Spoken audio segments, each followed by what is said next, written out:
Breaking news చూస్తూ ఉన్నాము. కాంగ్రెస్ లో అంజన్ కుమార్ యాదవ్ రచ్చ లేపుతున్నారు. జూబ్లీ హిల్స్ కాంగ్రెస్ కు రెబల్ గా మారుతున్నారు మాజీ ఎంపీ. సీఎం రేవంత్ రెడ్డి కాంగ్రెస్ అధిష్టానంపై అలకబూనారు. ఆయన లోకల్ నాన్ లోకల్ అంశం ఇప్పుడు తెరపైకి ఎందుకు వచ్చింది? అసలు రేవంత్ రెడ్డి కామారెడ్డిలో పోటీ ఎందుకు చేశారు?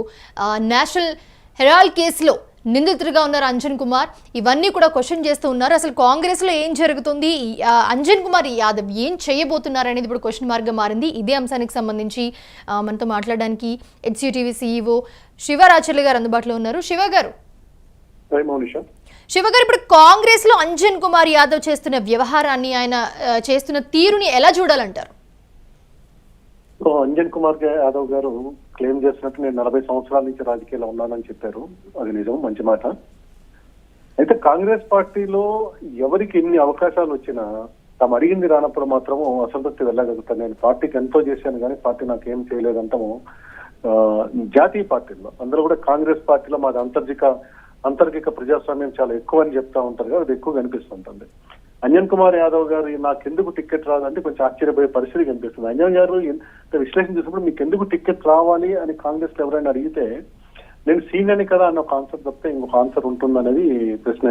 మౌనిష, అసలు కాంగ్రెస్ లో అంజన్ కుమార్ యాదవ్ ప్రస్థానం ఎలా మొదలైందంటే ఒక్కసారి మనం ఈయన గురించి మాట్లాడుకోవాలంటే ఏం చెప్తారు శివ గారు? ఎందుకంటే ఇప్పుడు ఆయన ప్రవర్తిస్తున్న తీరు ఒకలా ఉంది.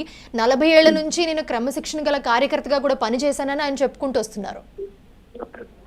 సో మౌనిష, ఇది వే బ్యాక్ 2004కు సంబంధించిన వ్యవహారము. సో 2004 దగ్గర పోయినప్పుడు ఆ రోజు దానం నాగేందర్ హైదరాబాద్ సిటీలో కాంగ్రెస్ తరఫున బలమైన నాయకుడు. ఆయన వరుసగా 94, 99లో కాంగ్రెస్ తరఫున MIM కంచుకోట లాంటి ఆసిఫ్ నగర్ అనే కాన్స్టిట్యున్సీ నుంచి గెలిచున్నారు. అది కూడా గెలిచింది కూడా చిన్న వ్యక్తుల మీద కాదు.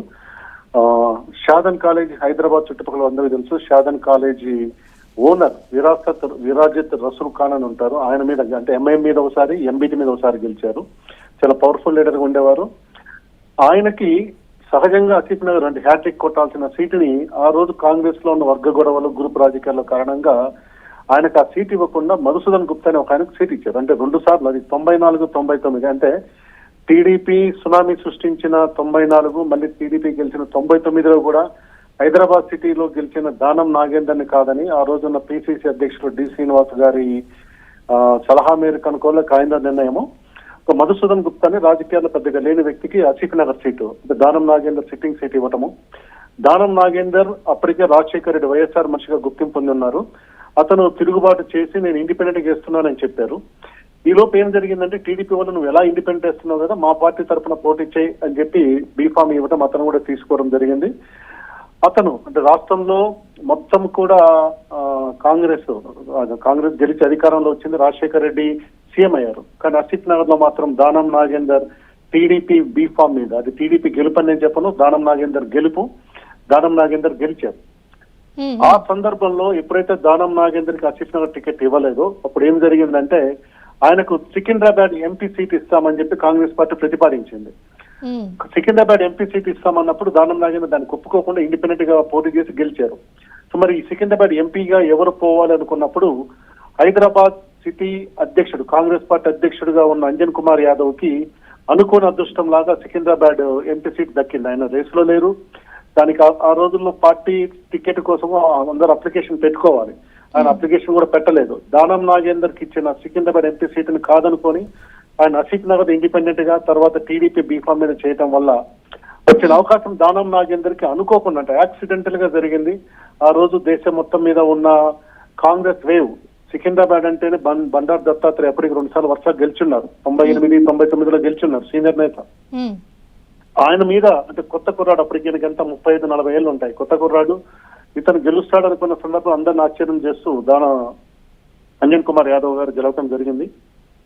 ఆ విధంగా అంజన్ కుమార్ యాదవ్ రాజకీయ జీవితం అంటే ఏమంటారు చట్టసభలకు అతను ఎన్నికవడం జరిగింది. 2004 తర్వాత 2009లో కూడా గెలిచారు. కానీ ఇంకా 2014 నుంచి అంటే తెలంగాణ ఏర్పడిన తర్వాత మేము పెద్ద నాయకులము, బలమైన నాయకులు అనుకున్న వాళ్ళు ఎవరు కూడా కాంగ్రెస్ తరఫున గెలవలేదు. అందులో అంజన్ కుమార్ యాదవ్ కూడా ఒకడు. అంజన్ కుమార్ యాదవ్ 2014లో, 2019 ఇదే సికింద్రాబాద్ నుంచి ఓడిపోయారు. కానీ కాంగ్రెస్ పార్టీకి అంజన్ కుమార్ యాదవ్ మీద సానుభూతి ఉంది, కన్సర్న్ ఉంది అని చెప్పడానికి చాలా ఉదాహరణలు ఉన్నాయి. ఈయన నాకు పార్టీ ఏం చేసిందంటే ఇప్పుడు 4 సార్లు ఎంపీ టికెట్ ఇచ్చింది, అందులో 2 సార్లు గెలిచారు, 2 సార్లు ఓడిపోయారు. అయినా కానీ 2018లో వీళ్ళ కొడుకు అనిల్ కుమార్ యాదవ్ కి ముషీరాబాద్ ఎమ్మెల్యే టికెట్ ఇచ్చింది, అది కూడా ఓడిపోయారు. తర్వాత ఇదే అంజన్ కుమార్ యాదవ్ కి మళ్ళీ 2023లో అదే ముషీరాబాద్ టికెట్ ఇచ్చారు, అక్కడ కూడా ఓడిపోయారు. అయినా కానీ అంటే వరుసగా 2 సార్లు ఎంపీగా 2 సార్లు ఎమ్మెల్యేలుగా తండ్రి కొడుకులు ఓడిపోయినా కానీ కాంగ్రెస్ పార్టీ అధికారంలో వచ్చిన తర్వాత రాజ్యసభ సీట్లలో అవకాశం వచ్చిన తొలి ఫేజ్ లోనే అంటే 2024 ఏప్రిల్లోనే 2023 నవంబర్ డిసెంబర్లో కాంగ్రెస్ పార్టీ గెలిచి ఇక్కడ ప్రభుత్వాన్ని ఏర్పాటు చేస్తే తర్వాత ఇమీడియట్ గా అంటే 3-4 నెలలకే వచ్చిన దాంట్లో అంజన్ కుమార్ యాదవ్ కుమారుడు అనిల్ కుమార్ యాదవ్ 2018లో ముషీరాబాద్ నుంచి కాంగ్రెస్ ఓడిపోయిన అబ్బాయి, తెలంగాణ ఏర్పడిన తర్వాత యూత్ కాంగ్రెస్ తొలి అధ్యక్షుడు. అలాంటి అబ్బాయికి రాజ్యసభ, వయసు పరంగా అతనికి అప్పుడు 42-43 ఏళ్ళు ఉంటాయి. అంత చిన్న వయసులో కాంగ్రెస్ పార్టీలో రాజ్యసభ స్థానం రావడం అనేది చాలా అరుదు. ఇన్ని సార్లు అవకాశాలు ఇచ్చింది, ఎంత సీట్లు ఇచ్చింది. అయినా కానీ అంజన్ కుమార్ యాదవ్ గారు ఈ రోజు నాకు ఏం చేశారు కాంగ్రెస్ పార్టీ అంటే కొంచెం ఆశ్చర్యపోవాలి మనుషులు. అయితే ఇక్కడ 2 క్వశ్చన్స్ ఏంటంటే, కాంగ్రెస్ నుంచి పోటీ చేయడానికి చాలా మంది అభ్యర్థులు ముందు నుంచే ప్రిపేర్ అయ్యి ఉండి ప్రచారాలు చేసి అన్ని చేశారు. కాకపోతే ఇక్కడ కాంగ్రెస్ మాత్రం నవీన్ వైపు మొగ్గు చూపింది. కనీసం అంజన్ కుమార్ని ముందుకు తీసుకొచ్చే ప్రయత్నం కూడా చేయలేదు. అంటే వాళ్ళ కారణాలు వాళ్ళకు ఉండొచ్చు. సో ఇప్పుడు నవీన్ యాదవ్ గెలిస్తే గనక తమ ఆధిపత్యం పోతుందనే భయం అంజన్లో మొదలైందని అంటున్నారు. 1, 2 ఒకవేళ ఇప్పుడు నేను ఇండిపెండెంట్గా పోటీ చేస్తాను, నాకు టికెట్ ఇవ్వలేదు కాబట్టి అని చెప్తున్నారు. సో ఒకవేళ ఈయన ఇండిపెండెంట్గా పోటీ చేస్తే ఈయన ఎలా ప్లాన్ చేసుకునే అవకాశం ఉంది? అండ్ 2 నిజంగానే మౌనిషా జూబ్లీ హిల్స్ కాంగ్రెస్ టికెట్ రేస్ లో మొదటి నుంచి ప్రధానంగా ఉంది అజరుద్దీన్. ఎందుకంటే గత 23 ఎన్నికల్లో ఆయన అక్కడ కాంగ్రెస్ తరఫున పోటీ చేసి ఓడిపోయినాడు. తర్వాత నవీన్ అంటే అతను యూసఫ్ కూడా రెహమత్ నగర్ సంబంధించిన వ్యక్తి 2014లో ఎంఐఎం తరఫున పోటీ చేసి 2వ స్థానంలో నిలిచాడు. కాంగ్రెస్ 3 పీజేఆర్ కొడుకు విష్ణువర్ధన్ రెడ్డి కాంగ్రెస్ 3వ స్థానంలో పోయింది. బీఆర్ఎస్ 4th ప్లేస్ లో ఉంది. టీడీపీ గెలిచింది ఆ రోజు మాగంటి గోపీనాథ్.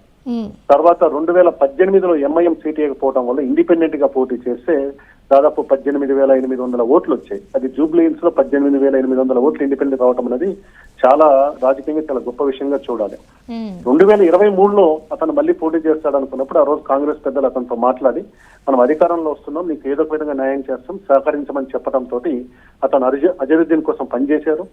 కానీ ఆ ఎన్నికల్లో కాంగ్రెస్ పార్టీ అజరుద్దీన్ ఓడిపోయినారు. మాగంటి గోపీనాథ్ ఆయన మళ్ళీ టీఆర్ఎస్ తరఫున ఆ రోజు బీఆర్ఎస్ తరఫున మళ్ళీ ఆయన గెలుచున్నారు.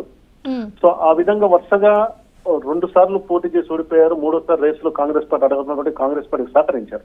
సో ఆబ్వియస్ గా ఆయన రేస్ లో ఉంటారు. వీళ్ళందరికన్నా కానీ ఆయన స్థానికుడు, అజరుద్దీన్ కాదు. అంజన్ కుమార్ యాదవ్ కు జూబ్లీ హిల్స్ ఏ రోజు స్థానం లేదు, ఆయనకి సంబంధం లేదు. సికింద్రాబాద్ ఎంపీకి గెలిచారు, ముషీరాబాద్ లో పోటీ చేశారు, కానీ జూబ్లీ హిల్స్ ఆ రోజు జూబ్లీ హిల్స్ గురించి ఎప్పుడు ఆయన వచ్చిందే లేదు. కాబట్టి ఆయన ఈ రోజు సీరియస్ క్యాండిడేటే కాదు. వీళ్ళిద్దరి తర్వాత కంచెల విజయలక్ష్మి అని మాజీ మంత్రి లక్ష్మీనారాయణ గారు కూడా ఆమె కొద్ది కాలం తిరిగారు. చాలా మంది ఉన్నారు, కానీ ఈ రోజు కూడా అంజన్ పేరు సీరియస్ లిస్ట్ లో లేదు. నవీన్ యాదవ్ స్థానికుడు అవుతాడు. నవీన్ యాదవ్ కి సొంత బలం ఉంది, ఒక 15-20 వేల ఓట్లు ఉన్నాయి. గతంలో మనం చెప్పున్నాం అతను న్యాయం చేస్తాము కాబట్టి తను మంచి క్యాండిడేట్ అవుతాను ఒక కారణము. 2వది హైదరాబాద్ సిటీలో ప్రధానంగా ఏమంటారు బీసీ కమిటీలు వచ్చినప్పుడు యాదవ్ సామాజిక వర్గం మనకు 94 నుంచి అంటే తలసాని శ్రీనివాస్ యాదవ్, కృష్ణ యాదవ్ టీడీపీ హయాంలో ఉన్నప్పుడు వాళ్ళిద్దరు ఉన్నారు. తర్వాత శ్రీనివాస్ యాదవ్ టీఆర్ఎస్ కు వచ్చిన తర్వాత శ్రీనివాస్ యాదవ్ నడుస్తా ఉంది. వీళ్ళకి ఇక్కడ అవకాశం ఉంటుంది అన్న కోణంలో ఉన్నారు. ఇంకొక కోణం ఏంటంటే శ్రీనివాస యాదవ్ సోదరుడు శంకర్ యాదవ్ శ్రీనివాస యాదవ్ కి మెంటర్, గాడ్ ఫాదర్ లాంటి వ్యక్తి అన్నమాట, పెద్ద మనిషి ఆయన కూతుర్ని నవీన్ యాదవ్ పెళ్లి చేసుకున్నాడు. అంటే శ్రీనివాస్ యాదవ్ కూడా నవీన్ యాదవ్ అల్లుడు అవుతాడు. పార్టీలు వేరైనా కానీ నవీన్ యాదవ్ కి శ్రీనివాస్ యాదవ్ వర్గము సపోర్ట్ ఉంటుంది అనేది గ్రౌండ్ లో ఉన్న వాదన. రేపు శ్రీనివాస్ యాదవ్ బహిరంగంగా చేసినా గానీ వాళ్ళ బంధువులు వాళ్ళు బీఆర్ఎస్ అభ్యర్థి కన్నా కానీ కాంగ్రెస్ అభ్యర్థికే సపోర్ట్ చేయడానికి ఎక్కువ అవకాశం ఉంటుంది Monisha. Right, thanks for the joining with Shiva గారు. ప్రస్తుతం చూస్తున్నాము అంజన్ కుమార్ ని బుజ్జగించేందుకు కాంగ్రెస్ ఇన్ఛార్జ్ మీనాక్షి నటరాజన్, అలాగే మంత్రులు పొన్నం ప్రభాకర్, వివేక్ వెంకటస్వామి వీళ్ళందరూ కూడా అంజన్ ఇంటికి వెళ్ళి ఆయనతో మాట్లాడి ఆయన ఏదైతే రచ్చ చేస్తూ ఉన్నారో దాని గురించి ఆయన బుజ్జగిస్తున్న పరిస్థితి కూడా మనం ఇప్పుడు చూస్తూ ఉన్నాం.